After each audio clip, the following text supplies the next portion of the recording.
Hello, and welcome to the VA Caribbean Healthcare System. My name is Rene Garcia, and I am the Equal Employment Opportunity Manager for the VA Caribbean. Today, we're going to discuss an introduction to what is the Equal Employment Opportunity Program and what is the Diversity and Inclusion Program. Let's begin. Let me share my screen with you.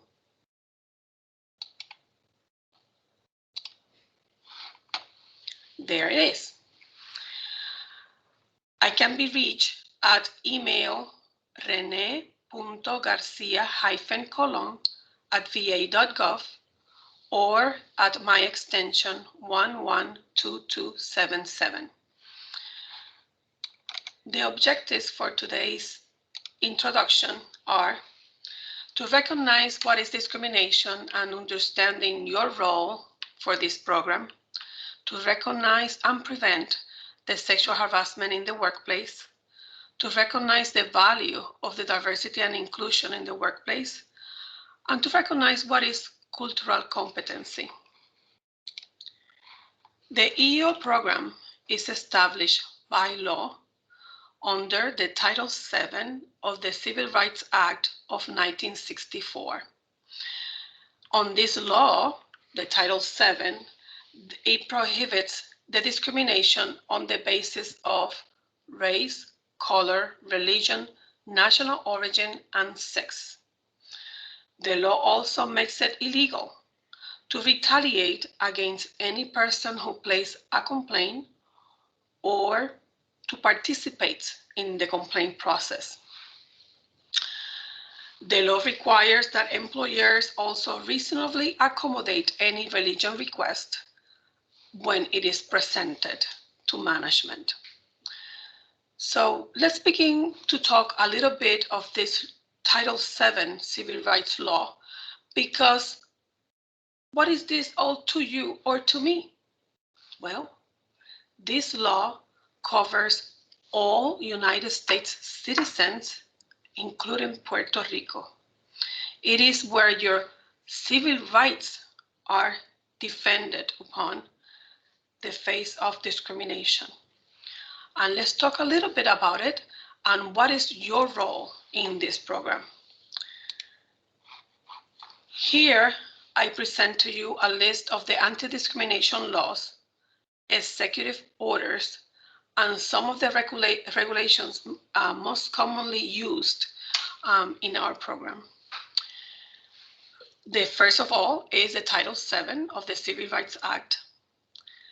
And one of the acts under this Title VII is the Pregnancy Discrimination Act, where it defends females when they become pregnant and they face discrimination or mistreatment at the workplace when they need to be accommodated.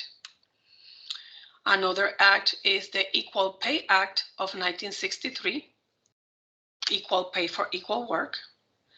The Age Discrimination in Employment Act of 1967, where it states that discrimination for age over 41 is unlawful. We have the Rehabilitation Act of 1973 and the Title I ADA. These two laws, one is an act, the Title I is a law, and both of them discuss the discrimination against incapacity, disability, and rehabilitation in the federal workplace and also in the private sector.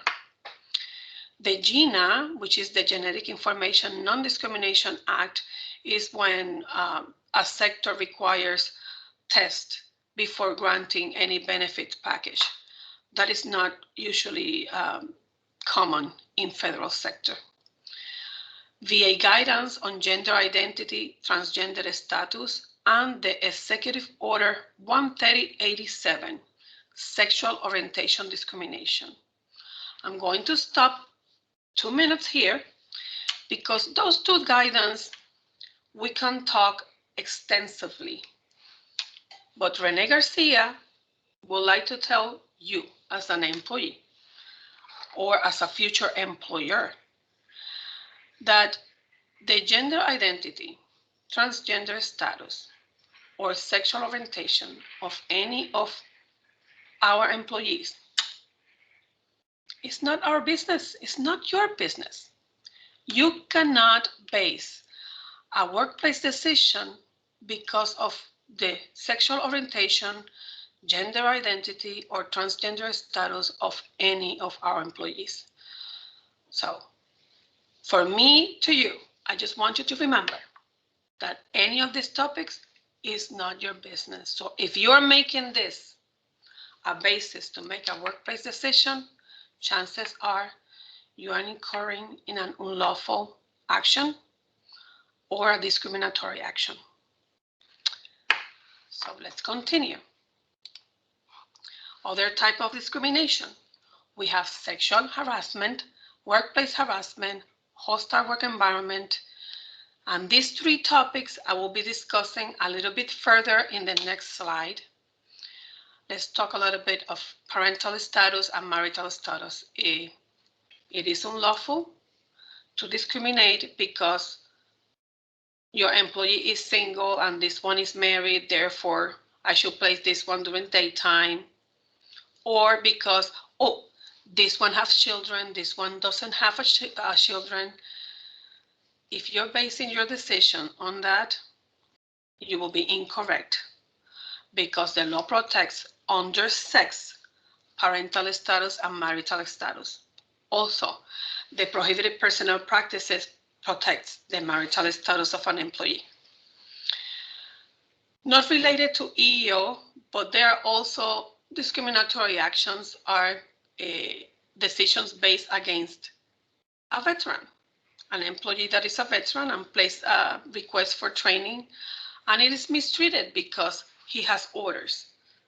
We have to accommodate. So USERRA will take care of this complaint. It is the Uniform Services Employment and Reemployment Rights Act. Prohibited personnel practices, including marital and political status, are taken care of Office of Personnel Management or the Office of Special Counsel, if it's not taken care under EEO. And political affiliation is taken care under the Hatch Act if it's not EEO related also. All these complaint processes, EEO, whistleblower, and grievances, they all have retaliation clauses, meaning it is illegal to retaliate against a person because it's exercising a right to place a complaint. Okay? All of them serve this protection. Now let's talk a little bit about harassment or sexual harassment. Harassment is harassment. Now, if it has a sexual innuendo, it will be sexual harassment. So harassment in the workplace is addressed the same as sexual harassment, but without the sexual innuendo. Now, what exactly is sexual harassment? Sexual harassment is any unwelcome sexual advances, requests for sexual favors, and other verbal or physical conduct of a sexual nature that interferes the condition of employment, affects employment decisions, interferes with the job performance, or creates a hostile work environment. Okay, this definition, I know you're thinking, well, what is sexual to me may be not sexual for the other person, or vice versa. Well, then I became to the law. What is prohibited under sexual? Well, the law states any sexual advances, pressure for dates, slurs, comments, jokes, innuendos, threats, inappropriate touching, inappropriate gestures, pictures, graffiti, slang expressions. Do I need to say more? What I'm trying to tell you is a sexual advance could be anything that the other person perceives unwelcome and for that person is sexually intended. Okay? that will be considered sexual harassment if and only if you continue the conduct after the person tells you it is unwelcome. So what is the first thing that should happen? Let's make an example. And I'm going to speak in Spanish to make it really criollo. Somos adultos. Un empleado se acerca a otro empleado y le pide un date. Tú eres soltera, yo soy soltero, let's go out. All right. And you said, no, I don't like to go out with my coworkers. Is that a sexual harassment? No, it is not. That was a question made to another person and this person said no. When it becomes a problem?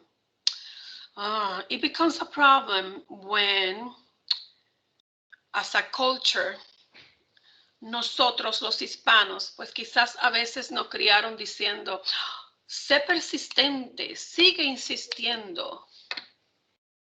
And that is a problem in the federal workplace. If you continue asking this person for dates after the person tells you no, then you are incurring in a harassing conduct to this other person. So let's learn this from this. No means no. It does not translate that, no significa, to give you another example, that now we are enemies and we cannot work together. That doesn't mean that. Si te dijeron que no, you respect that no, and you continue working professionally as always.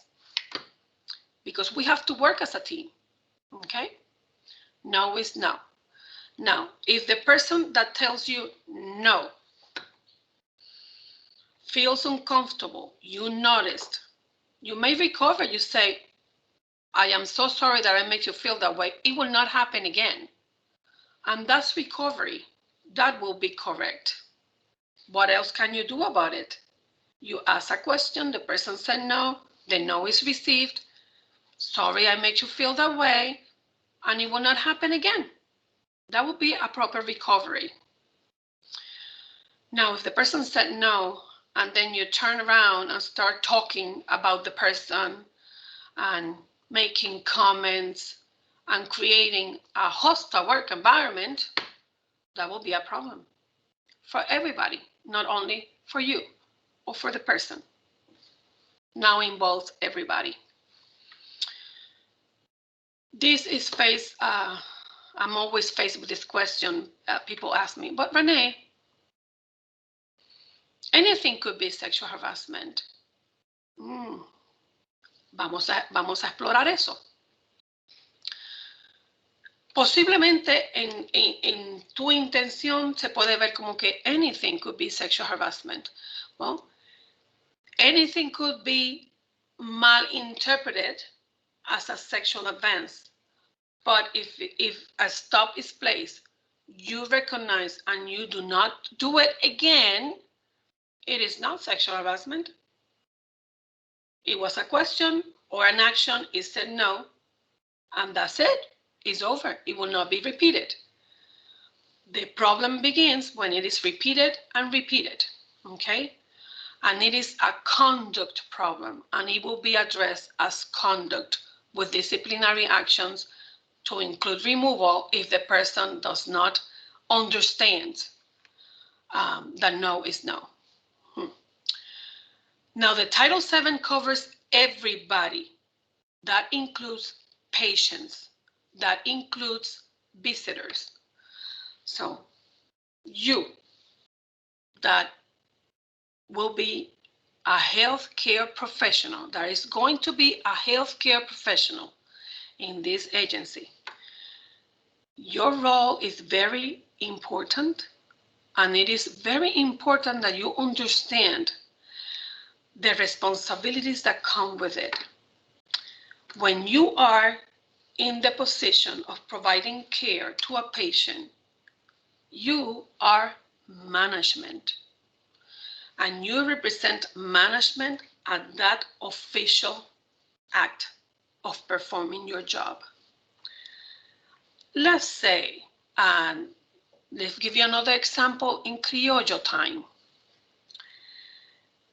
Estás en un consultorio, tu paciente entra y tu paciente entra con su hija, con su hijo. Usualmente pues tienen permiso y está ahí. Y tú estás haciéndole preguntas a tu paciente y haciéndole preguntas bien culturalmente somos, hola, ¿cómo está? Y tocamos y de repente sin querer pones la mano en la rodilla de la persona y mira cómo estás, cómo sigue tu dieta. Quizás para llamarle la atención porque está mirando a otro lado y le sigue tapping en la rodilla. Cuando termina el meeting, la persona que está con él pone un EEO complaint porque entiende que fue inappropriate touching, el que usted le estuviera poniendo la mano en la rodilla, cuando la visita fue por algo totalmente diferente a auscultar una rodilla. Usted y yo sabemos que quizás esto fue cultural. Usted y yo sabemos que quizás no hubo ninguna intención detrás de esto. Pero ahora usted está en una posición de explicar algo que ante la ley, en título 7, dice inappropriate touching, it's illegal, and it may be considered a sexual offense. ¿Por qué ponerse en esa posición? Vamos a ser cuidadosos. Y mucho más cuando hay un third party, porque tienes un fresh eyes que está judging everything you're doing. No te estoy dando este advice o este ejemplo para que ahora estemos paranoicos. No, no esté paranoico, sea cuidadoso. I want you careful. I want you very professional. Why? Because this law is not only here. This law is in private sector. This law, it will cover you if you have a private company, if quieres poner tu propio consultorio médico. This law will follow you there twice, as an employer and as an employee. So be familiar with it.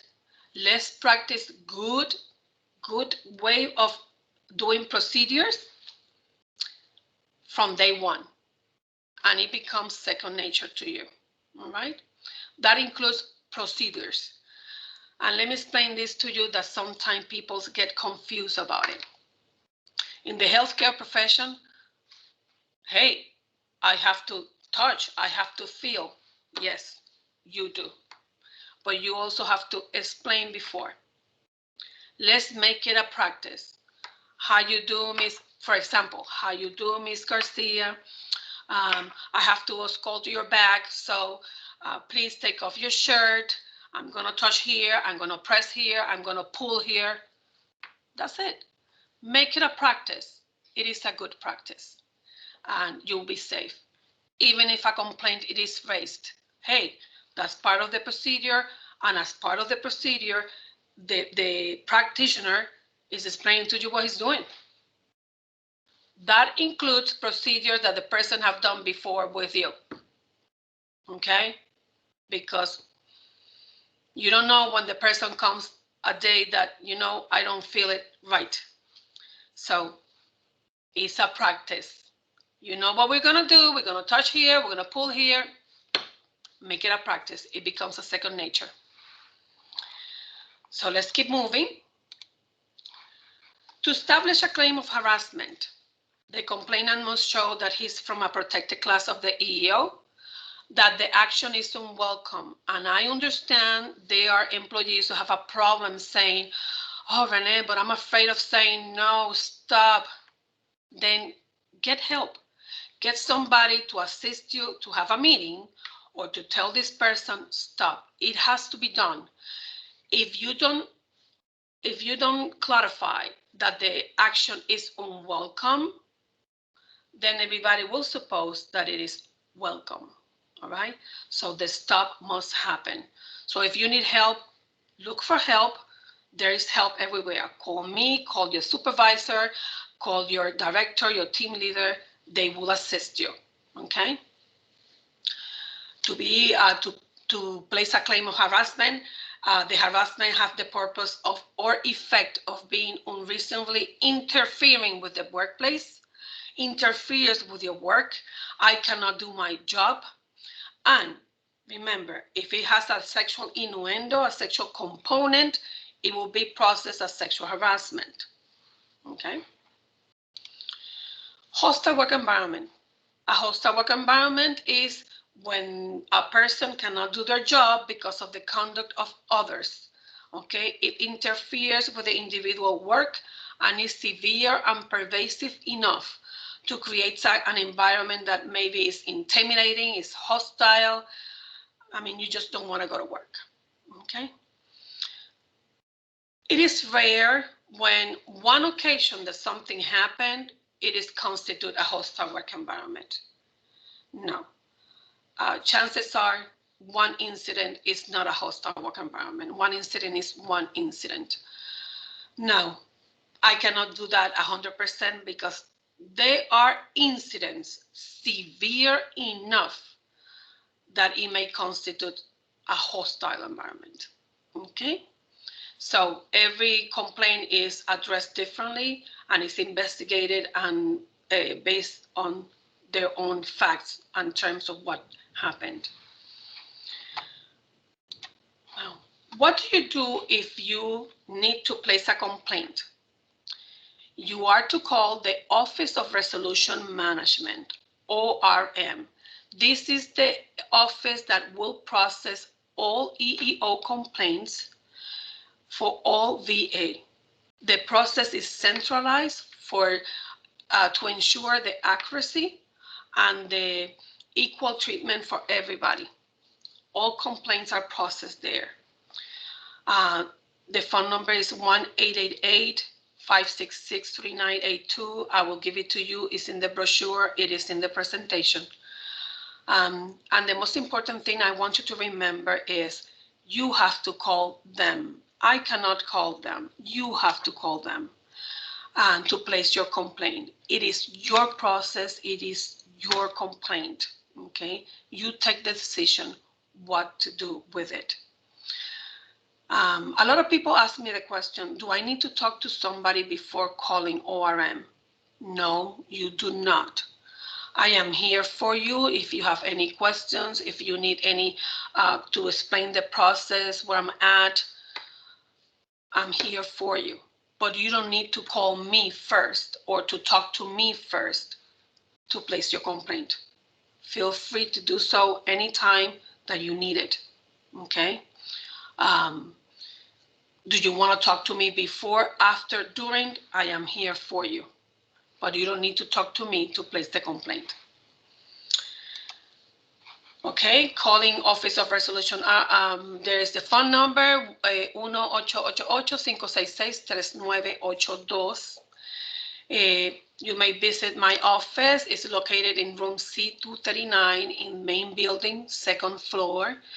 My email or call me 112277. If you forgot my name, talk to Dr. Cruz. Dr. Cruz will point you out in the right direction. Okay.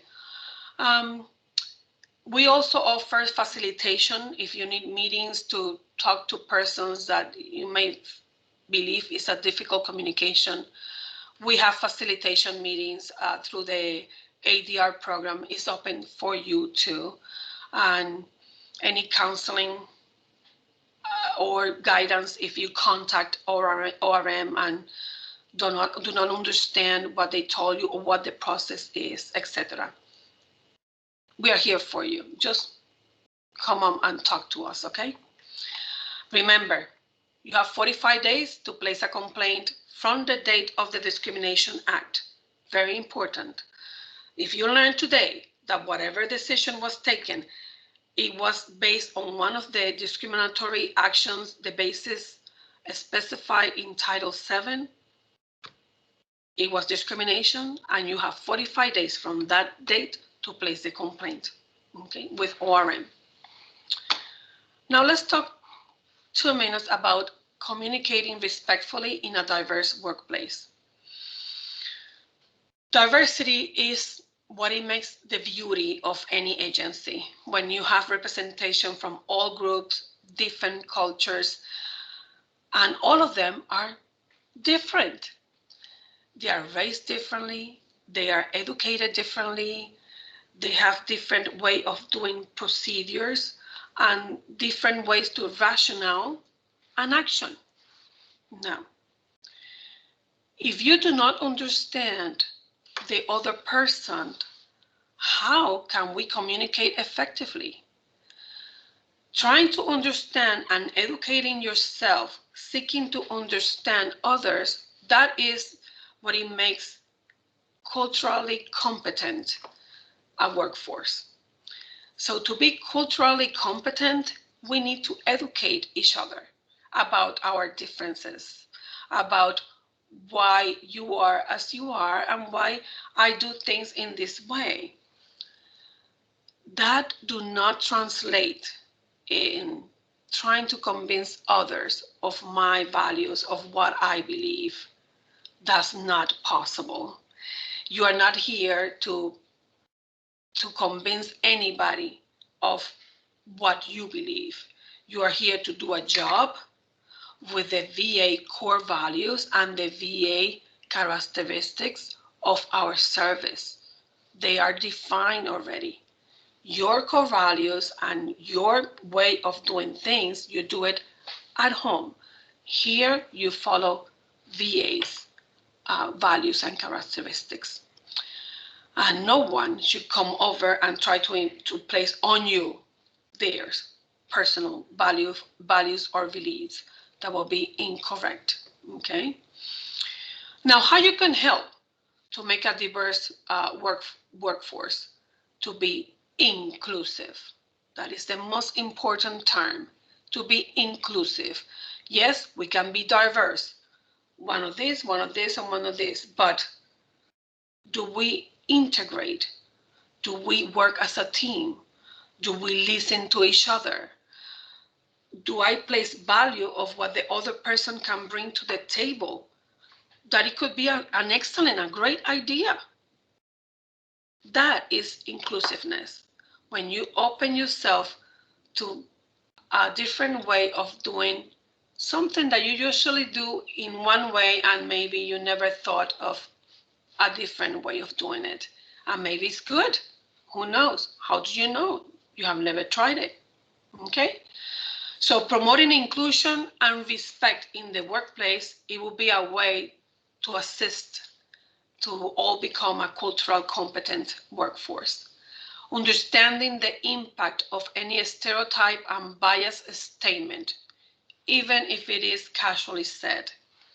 And I'm going to stop here 1 second. A veces hacemos chistes. Los chistes has no place in the workplace if they are inappropriate. So before you do whatever you are going to decide to do, think, is it appropriate in the workplace? And if you find yourself not finding the correct answer quickly, chances are it's not appropriate. So don't do it. Don't do it. One person that feels uncomfortable, you are creating an inappropriate environment for this person and maybe for others. It only needs one to say, I don't like this. And then this is my advice to you. It just happened to you because we are human. And maybe I said a joke, and after I finished, I realized, oops, I shouldn't have said that. Take ownership of what you did. Apologize if you need to. And make the promise that you will never do it again. And please don't do it again. If you do, then you will be incurring in a harassing conduct And if it has a sexual innuendo, it will be a sexual harassing conduct. So I will ask you, before you do something that is not, that you don't know if it's appropriate for work, ask yourself, is it appropriate? Will everybody accept it? And when I said everybody, is everyone. And if you find yourself searching for an answer, chances is, no, don't do it. Better you don't do it, okay? Do not sit silent in the face of bias and stereotypes. If you see someone that is doing jokes or comments or anything that is out of place, it may be perceived insulting or desagradable. Just call upon that. Don't sit silent. I am not asking you to a confrontation. So speak up against a stereotype without blame or confrontation. Just educate the other person.